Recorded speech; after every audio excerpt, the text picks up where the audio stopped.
en tiempos donde los ecos del cielo aún caminaban entre los hombres, cuando el silencio de una oración era más poderoso que un ejército, existió un hombre cuya cercanía con lo divino no era un profeta, ni un sacerdote, ni un sabio del templo. Era un hombre común, criado en una casa donde Dios mismo habitaba, pero sin saberlo. Compartía la mesa con el Verbo hecho carne. Dormía bajo el mismo techo que el autor de la vida. Y sin embargo, su corazón estaba velado. No era enemigo, pero tampoco creyente. No blasfemaba, pero tampoco adoraba. Su alma estaba envuelta en la rutina, en lo cotidiano, en esa neblina que a veces impide ver lo eterno cuando lo eterno se disfraza de hermano. Esta es la historia de ese hombre, de cómo fue incrédulo ante lo divino que tenía al lado. Había otra figura que, aunque ausente en ese momento crucial, aparecería más tarde con una fuerza inesperada: Santiago, el hermano de Jesús. No es el Santiago que fue llamado junto a su hermano Juan, hijos del trueno, pescadores del mar de Galilea. Ese murió a filo de espada bajo Herodes. No fue escogido entre los 12, no anduvo tras Jesús durante los años de su ministerio, no fue testigo de sus milagros. Porque lo más extraño, lo más doloroso de esta historia, es que Santiago creció en la misma casa que Jesús y no creyó en él. Desde pequeños compartieron mesa, techo, juegos. Quizá Jesús ayudó a Santiago a aprender a leer o lo defendió de una caída. Pero Santiago no veía al Hijo de Dios, veía a su hermano, y en ese vínculo de sangre se escondía el mayor velo de todos. El Evangelio de Juan no deja espacio a dudas, ni aun sus hermanos creían en él. Juan 7:5. Esa frase corta, contundente, nos revela un abismo emocional. Jesús fue rechazado por su propia sangre.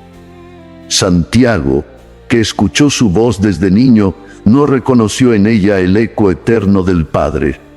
¿Cómo pudo ser así? ¿Cómo es posible crecer con el Verbo hecho carne y no reconocerlo? Tal vez la respuesta está en lo cotidiano. A veces lo divino se nos oculta en lo familiar. Lo vemos demasiado cerca, demasiado humano. Santiago vio a Jesús cortar madera, comer pan, llorar con José, consolar a María.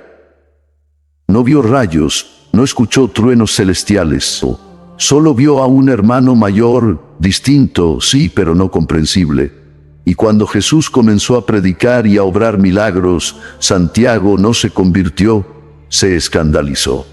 Pero lo cierto es que Santiago no creyó hasta que Jesús murió, y entonces ocurrió lo imposible. El resucitado se le apareció. Pablo lo menciona casi como un secreto revelado. Después fue visto por Jacobo, 1 Corintios 15:7. Una aparición especial, privada, personal. Jesús se presentó ante aquel que lo había rechazado. Lo miró con los mismos ojos que lo vieron crecer. Lo llamó por su nombre. Y en ese instante el corazón de piedra se quebró. Santiago cayó de rodillas. ¿Qué se dijeron? Nunca lo sabremos. Hubo llanto, vergüenza, perdón. Le dijo Jesús que siempre lo había amado, incluso cuando no creía. Lo cierto es que esa aparición cambió el rumbo de la historia de la iglesia, porque de esa habitación salió un nuevo hombre, uno que ya no era solo el hermano de Jesús, sino su esclavo por amor. Desde entonces, pronto, se convirtió en el líder de la iglesia de Jerusalén, el mismo que presidía las reuniones de los apóstoles, el que intercedía por los pobres, el que oraba tanto que decían que sus rodillas parecían las de un camello por las largas horas en el templo. Y fue desde ese lugar, una Jerusalén dividida entre romanos, fariseos, conversos y perseguidores, que escribió su carta. Una carta corta, pero con la fuerza de un terremoto. No hablaba de visiones celestiales, ni de misterios profundos. No hablaba del fin de los tiempos ni del tercer cielo como Pablo. Santiago escribía para los que sufrían, para los que eran perseguidos, para los que trabajaban día a día intentando vivir su fe en medio de un mundo hostil. ¿De qué sirve decir que tienes fe si no haces nada con ella?, pregunta. Y la tinta parece arder en el papiro. Muchos cristianos hoy leen esa carta con desconcierto. Es demasiado directa, parece dura. Algunos incluso han intentado ponerla en segundo plano, acusándola de contradecir a Pablo. Pero Santiago no contradice a Pablo. Santiago construye sobre la fe y la lleva a la acción. Porque él sabía, mejor que nadie, que uno puede estar cerca de Jesús y no creer. Puede oír sus palabras, ver sus milagros, y aún así tener el corazón cerrado. Y por eso cuando Santiago habla de la fe, no lo hace desde la teoría, lo hace desde el dolor, desde el arrepentimiento, desde la redención. Cada línea de su carta es una invitación a vivir una fe real. No una fe de domingo, no una fe de palabras vacías, sino una fe que se arremanga, que trabaja, que perdona, que ayuda, que lucha por la justicia. Y cualquiera pensaría, ¿cómo es posible alegrarse en medio del dolor? ¿Cómo puede un hombre decir eso sin ser cruel o ingenuo? Lector, ¿qué harás con la historia de Santiago? Porque esta carta, aunque breve, fue escrita para ti, para que no repitas el error de vivir cerca de lo sagrado y no reconocerlo. Para que tu fe no se quede en el corazón, sino que se vea en tus manos, en tu boca, en tu actuar. La historia de Santiago no es la historia de un santo perfecto. Es la historia de un hombre que casi lo pierde todo por no creer y que lo ganó todo al rendirse. Y lo más hermoso es que su carta aún está viva. Sus palabras siguen ardiendo. Su voz aún llama, la escucharás. Cuando Santiago tomó la pluma y empezó a escribir, no lo hizo con manos de teólogo, ni con la frialdad de un estudioso.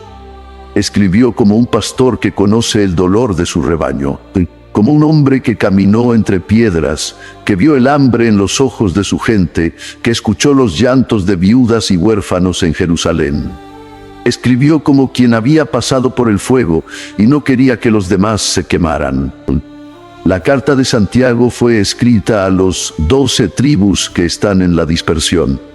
Esa sola frase revela el drama. Los cristianos estaban esparcidos, hombres y mujeres que habían creído en el Mesías, pero que ahora vivían escondidos, empobrecidos, en peligro constante. Algunos habían perdido sus hogares, otros a sus familias, sino con un mensaje que, como un martillo, rompía las piedras de la indiferencia. Hermanos míos, tened por sumo gozo cuando os halléis en diversas pruebas. Sí, no un gozo superficial, no una sonrisa vacía que niega el dolor, sino un gozo profundo, nacido de una convicción que las pruebas, aunque duelan, que Dios no está ausente en medio de las tormentas, sino que las usa como herramienta para formar en nosotros algo que de otro modo no nacería. Porque la prueba de vuestra fe produce paciencia, escribe Santiago. Y esa palabra, paciencia, no significa simplemente esperar con los brazos cruzados. En griego es hipomoné, una perseverancia activa, una resistencia interior que avanza incluso cuando todo parece oscuro. Que cortaran, pero también sanaran. En el mismo capítulo, Santiago introduce uno de los secretos más poderosos para el creyente, la sabiduría. Santiago habla de una sabiduría más alta, más pura, más santa, la sabiduría que viene de Dios.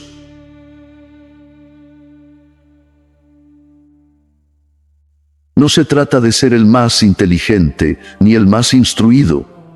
Se trata de depender, de entender que hay situaciones que sobrepasan nuestra lógica, momentos en que nuestras fuerzas no alcanzan, y allí, justo allí, Dios está esperando que le pidamos. Pero hay una condición: pedir sin dudar. Porque, dice Santiago, el que duda es como la onda del mar que es arrastrada por el viento y echada de una parte a otra.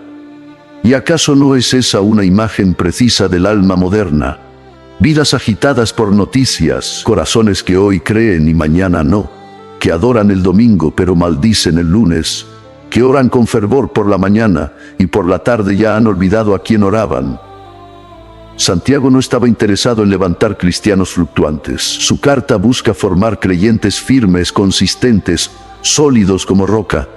No porque nunca caen, sino porque cuando caen, se levantan con más fuerza. Luego, sin advertencia, lanza una de las advertencias más agudas de toda la epístola. El hermano que es de humilde condición, gloríese en su exaltación, pero el rico en su humillación.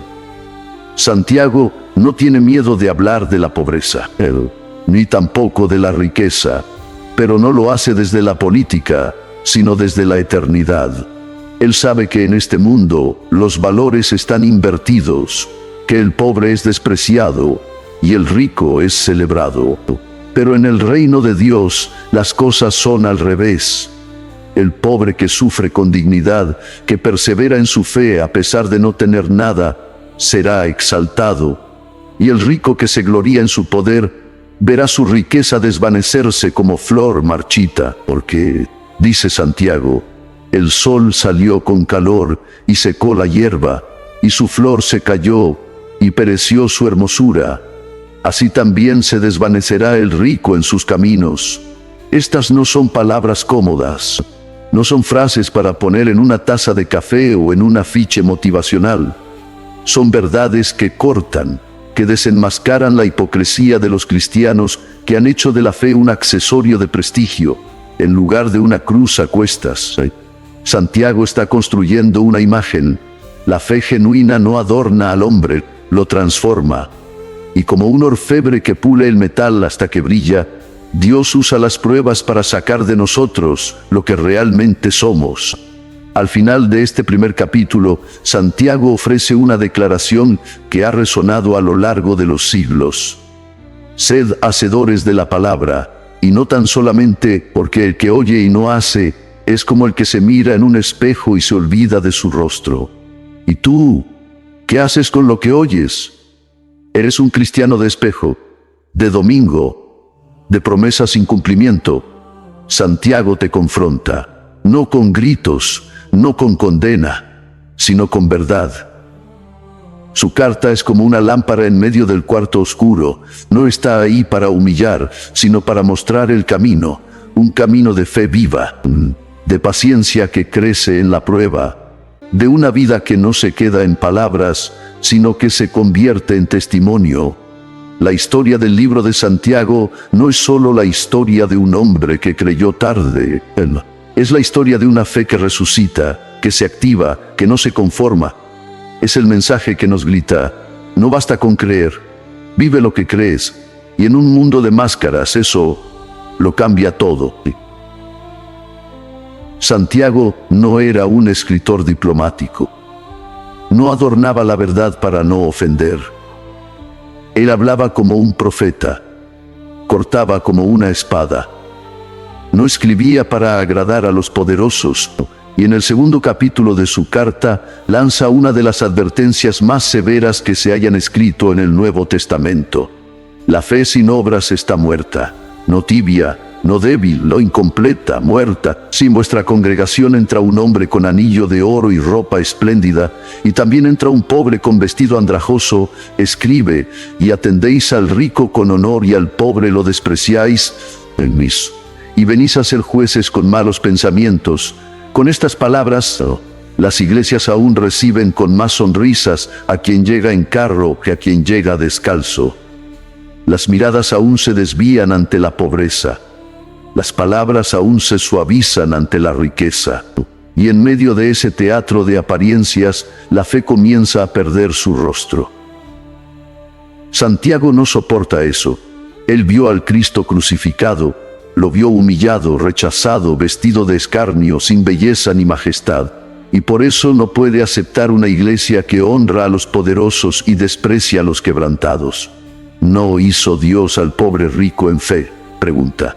Esa frase debería hacernos temblar, porque en ella Santiago revela que los ojos de Dios ven diferente.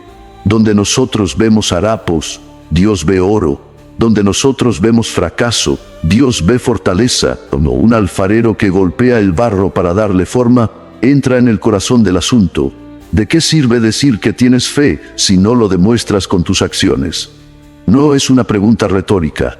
Durante siglos, los cristianos han debatido sobre esta tensión entre fe y obras. Algunos temen que al hablar de obras se diluya la gracia. Otros usan la gracia como excusa para no hacer nada. Pero Santiago no entra en ese juego. Él no propone una teología abstracta. Propone una verdad simple y explosiva. La fe que no actúa no existe. ¿Puede acaso esa fe salvarle? Pregunta. Imagina por un momento que un hombre ve a su hermano pasar hambre y solo le dice: Dios te bendiga. No le da pan, no le da agua. Solo palabras. Santiago responde con un grito escrito: así también la fe, si no tiene obras, está muerta en sí misma. Y aquí es donde muchos se incomodan, porque la muerte de la fe no es un relámpago que cae desde el cielo, es una ausencia de fruto, es una vida cristiana que canta pero no cambia, que ora pero no perdona, que habla pero no actúa. Santiago, que conoció a Jesús como hermano y como Señor, sabía que la fe verdadera nunca es pasiva. Por eso, Santiago no está dispuesto a aceptar una fe que se queda en el corazón y no se extiende a las manos. Él quiere una fe que camine, que se ensucie, que se involucre. Y entonces, como si las palabras no bastaran, Santiago trae dos ejemplos monumentales: Abraham y Rahab. Abraham, el patriarca de la fe, el amigo de Dios, por llevar a su hijo al monte, por levantar el cuchillo, por confiar hasta el extremo. Su fe no fue una idea, fue una decisión, una acción. Y luego, en contraste total, Santiago menciona a Rahab, una mujer, una extranjera, una prostituta, pero que recibió a los espías, los escondió, los salvó. ¿Por qué? Porque creyó que Dios era real y lo demostró. Dos historias. Está revelando una fe que produce obras, una fe que respira, como quien sabe que hay oídos que aún no lo entienden, como quien sabe que hay corazones que necesitan despertar. Y es que Santiago está hablando de algo más profundo que moralidad. Está hablando de coherencia espiritual, de que nuestras acciones cuenten la misma historia que nuestras palabras, de que la cruz no sea solo un símbolo colgado del cuello, sino una vida crucificada al ego y resucitada en amor, de que cuando digamos soy cristiano, ayuda al necesitado, perdona al enemigo, defiende al débil, resiste en la prueba, ama sin medida. Santiago, desde su experiencia, nos grita una verdad que el mundo necesita escuchar hoy más que nunca. Si tu fe no se nota, entonces de dejar que se convierta en lo que siempre debió ser, un fuego que arde, una luz que alumbra, una vida que transforma. Santiago no escribió esta carta para acusarte, la escribió para despertarte, para que vivas lo que crees. Santiago no era un filósofo de salón, no escribía desde una torre de marfil. Él caminaba por las calles de Jerusalén, escuchaba las murmuraciones del mercado, veía las injusticias en los tribunales, escuchaba cómo los mismos labios que alababan a Dios maldecían al prójimo, y eso lo consumía. No podía permanecer en silencio ante una fe que no cambiaba la forma de hablar. Por eso, cuando llegó al tercer capítulo de su carta, dejó de hablar de la fe y comenzó a hablar de la lengua, y lo hizo con la fuerza de un trueno. Después compara la lengua con un fuego, con una chispa que puede incendiar un bosque entero, con un veneno mortal, con un timón que controla el rumbo de un gran barco, con un pequeño freno que dirige a un caballo enorme. ¿Te das cuenta? Santiago está diciendo que tu vida entera puede ser gobernada por lo que dices. Tu boca, tu lengua, tus palabras. Ahí está el poder de la vida, porque cuántas guerras empezaron por una palabra mal dicha. Cuántas familias fueron destruidas por una lengua sin freno. Cuántas reputaciones fueron asesinadas por el filo invisible de un chisme. Cuántas almas se apartaron de Dios, no por los golpes, sino por las palabras que recibieron en su momento más débil. Dice él, contamina todo el cuerpo e inflama la rueda de la creación, y es inflamada por el infierno, pero también, cuando está bajo el control de Dios, capaz de consolar a un huérfano, levantar al caído, defender al justo, anunciar el evangelio. Todo depende de quien controla la lengua. Y aquí está la tragedia que Santiago denuncia. con ella bendecimos al Dios y Padre, y con ella maldecimos a los hombres. ¿Y acaso puede una fuente dar agua dulce y salada al mismo tiempo? Santiago está indignado, no por moralismo barato, sino porque conoce la gravedad del asunto. La lengua es el espejo del corazón. Lo que dices, y Santiago lo repite, lo subraya, lo clava en la conciencia, y no solo eso, va más allá. Nos muestra que controlar la lengua no es cuestión de esfuerzo humano, porque ningún hombre puede domar la lengua, dice. Es un mal que no puede ser refrenado. Entonces, ¿qué esperanza hay? Aquí entra lo más importante: la lengua solo puede ser domada por el Espíritu Santo. Santiago no está diciendo esfuérzate más en hablar bien, no, está diciendo rinde tu corazón a Dios, sino la que viene de lo alto. Y aquí cambia el tono, pasa del fuego al agua, de la advertencia a la invitación. Esa sabiduría produce una lengua que edifica, que construye, que consuela, que guía, una sabiduría que parece astuta, pero que está corrompida por la envidia, la ambición, el egoísmo. Esa sabiduría no construye, divide, no edifica, destruye. Y hoy, ¿cuál de esas gobierna tu vida? Porque tus palabras lo revelan. Las tuyas, las mías, las de todos. Y esta parte de la carta, aunque corta, es una de las más devastadoras.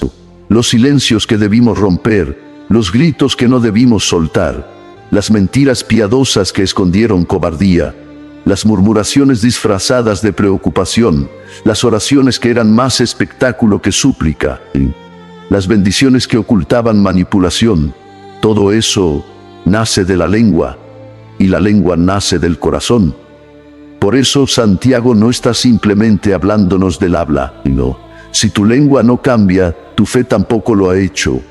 Y eso nos deja con una pregunta dolorosa, pero necesaria.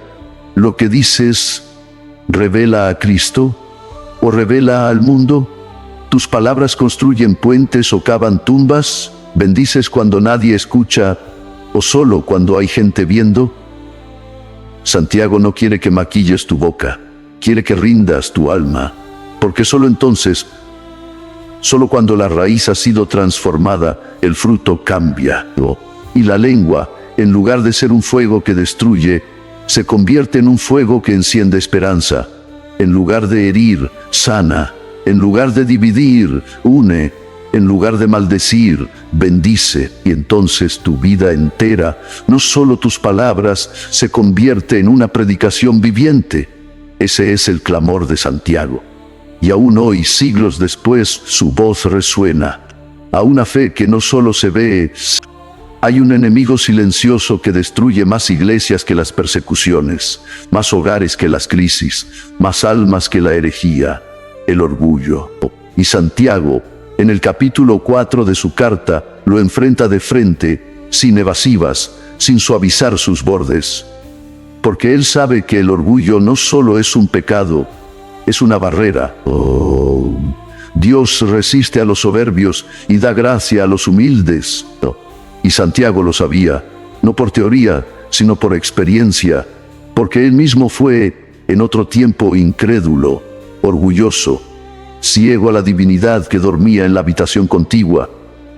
Se burló, dudó, hasta que Jesús resucitado se le apareció, y todo su orgullo se derrumbó.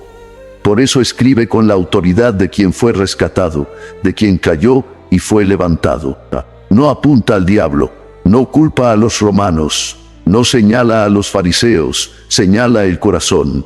No es de vuestras pasiones, las cuales combaten en vuestros miembros, y ahí está la raíz. Nuestros conflictos externos son reflejo de nuestras guerras internas.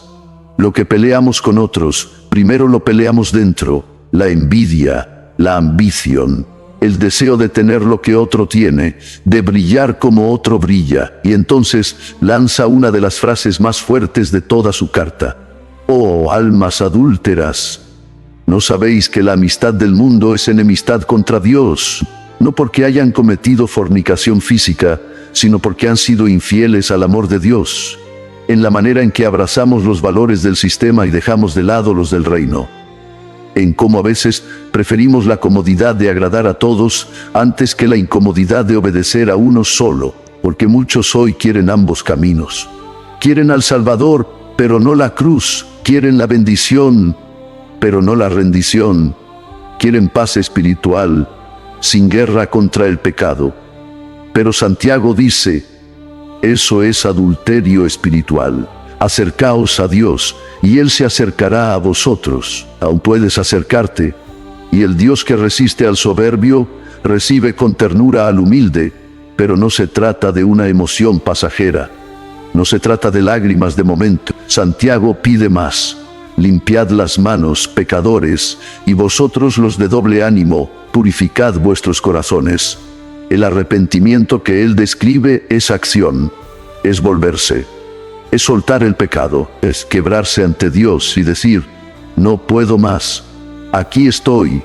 Y entonces, él sabe que el orgullo no solo se manifiesta en la ambición, sino también en el juicio, en esa tendencia de creernos superiores, de señalar la paja en el ojo ajeno mientras ignoramos la viga en el propio.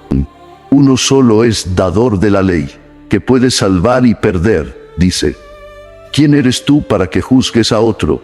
Y otra vez nos desarma, porque muchos, aún sin darnos cuenta, vivimos juzgando, desde las redes sociales, desde nuestras casas. La vida es como neblina que aparece por un poco de tiempo y luego se desvanece.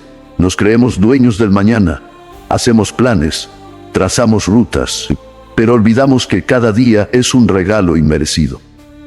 Santiago nos llama a vivir con humildad, incluso en nuestras decisiones. Aquí iremos, haremos negocio, ganaremos, no como fórmula religiosa, sino como actitud del alma. Saber que dependemos de Él para respirar. Santiago termina este capítulo con una sentencia tan simple como estremecedora. Al que sabe hacer lo bueno y no lo hace, le es pecado. No solo peca el que hace el mal, también el que calla cuando debe hablar, el que se queda de brazos cruzados mientras el mundo sangra, el que esconde su fe por vergüenza, el que sabe y no actúa. La omisión también condena. Y tú, hoy, esta carta nos confronta otra vez, nos llama a soltar el orgullo, a rendir el juicio, a dejar el control, a hacer lo bueno, no mañana, sino hoy. Porque el reino de Dios no es teoría, es acción, es humildad vivida, es fe que se nota, es una vida que grita en silencio, Cristo vive en mí. Hay momentos en la vida en los que las palabras ya no bastan, en los que las respuestas religiosas suenan vacías. Son momentos donde el alma gime en silencio, mientras el cuerpo apenas resiste. Momentos de sufrimiento, y es ahí donde Santiago entra, como un pastor que ha visto a muchos quebrarse, pero también levantarse. Como un hombre que sabe que la fe no siempre grita, a veces solo resiste. Por eso, al llegar al capítulo final de su carta, Santiago no ofrece discursos y comienza con una exhortación simple, pero demoledora. Tened paciencia. No un guerrero con espada en mano, sino un sembrador con lágrimas en los ojos.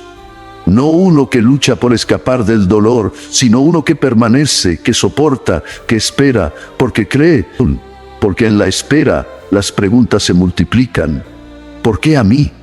¿Hasta cuándo? ¿Dónde está Dios? Y aquí Santiago nos ofrece algo más que paciencia, nos da ejemplos. Tomad como ejemplo de aflicción y de paciencia a los profetas. Dice, y habéis oído de la paciencia de Job. Santiago no promete una vida sin dolor, pero sí asegura algo más poderoso, que Dios no se ha olvidado, que el Señor es muy misericordioso y compasivo. Esa frase es un bálsamo, porque muchas veces cuando el sufrimiento se prolonga, lo que más duele no es el dolor, sino la sensación de abandono. Pero Santiago rompe esa mentira. Dios no te ha dejado. Él ve tus lágrimas. Él escucha cuando nadie escucha. Él conoce el lenguaje de los suspiros, y mientras tanto Santiago sigue dando instrucciones prácticas. ¿Por qué hablar de eso aquí?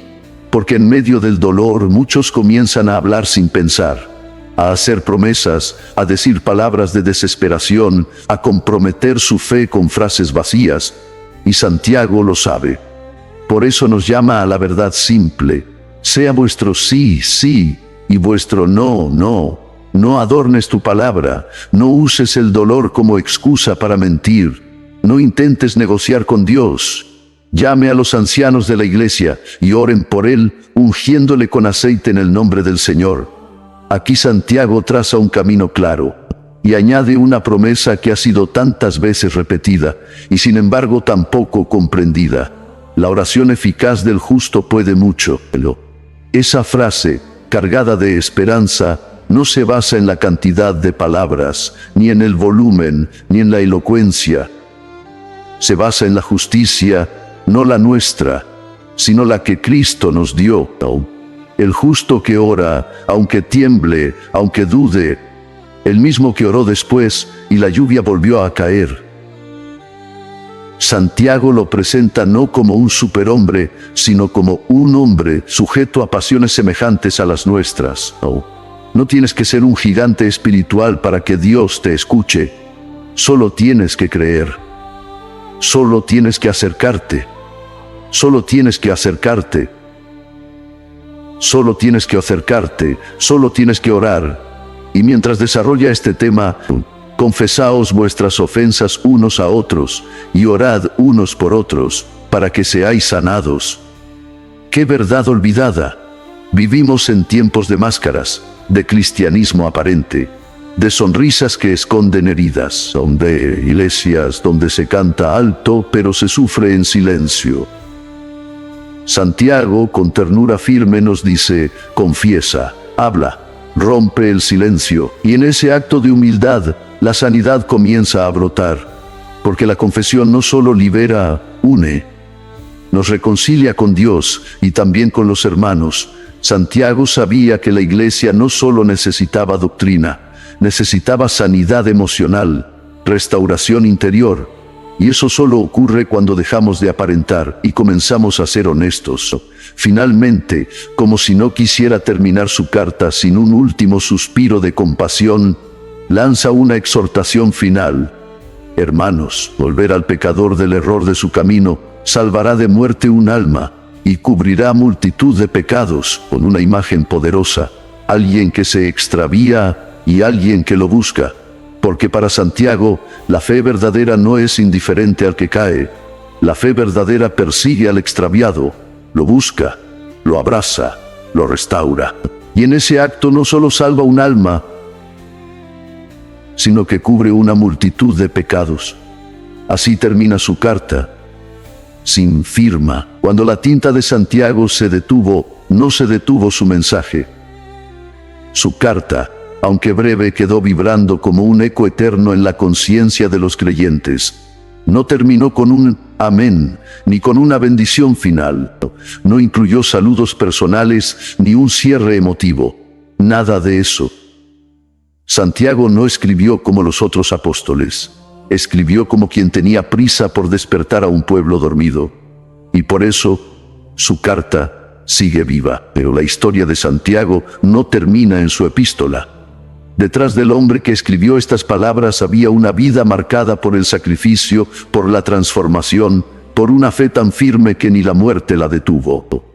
Santiago, el hermano de Jesús, el que no creyó cuando debía, se convirtió con los años en el rostro de la fidelidad en medio de la persecución. Fue el líder de la iglesia de Jerusalén, esa misma iglesia que fue perseguida, dispersada, acosada por el imperio y por los fanáticos religiosos. Mientras Pedro y Pablo viajaban por el mundo predicando a gentiles, Santiago permanecía en Jerusalén, sosteniendo con firmeza a una comunidad golpeada por el hambre, por la pobreza, por el temor. Era un hombre austero. Su reputación entre judíos y cristianos era tal que llegó a ser llamado el justo. Algunos testimonios de la época cuentan que sus rodillas estaban endurecidas como las de un camello, de tanto orar en el templo. día y noche, suplicando.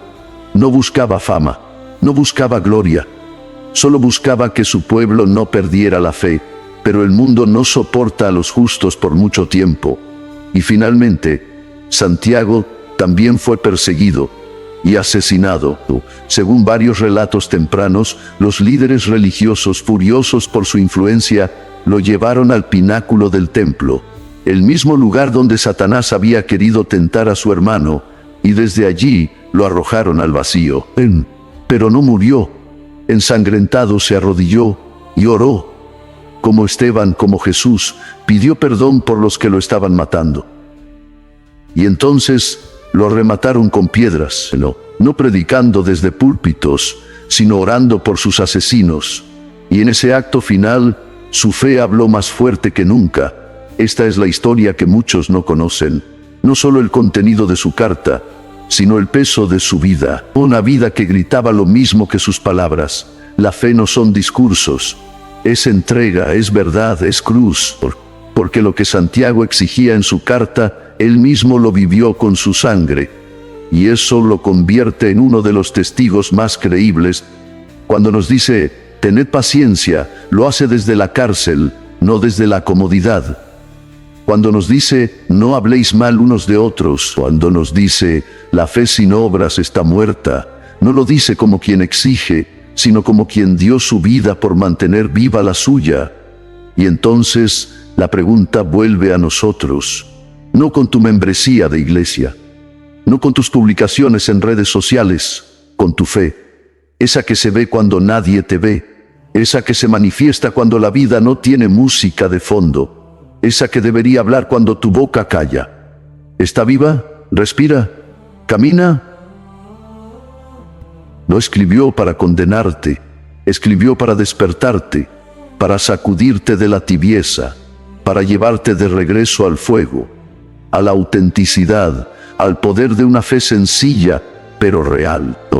Y por eso su carta ha incomodado a tantos, porque no es una carta para religiosos, para los que prefieren ser perseguidos por la verdad que celebrados por la mentira. Entonces, escucha de nuevo su voz. Si alguno entre vosotros se ha extraviado y alguien le hace volver, frases que no se escribieron para adornar Biblias, sino para transformar vidas, incluyendo la tuya, incluyendo la mía.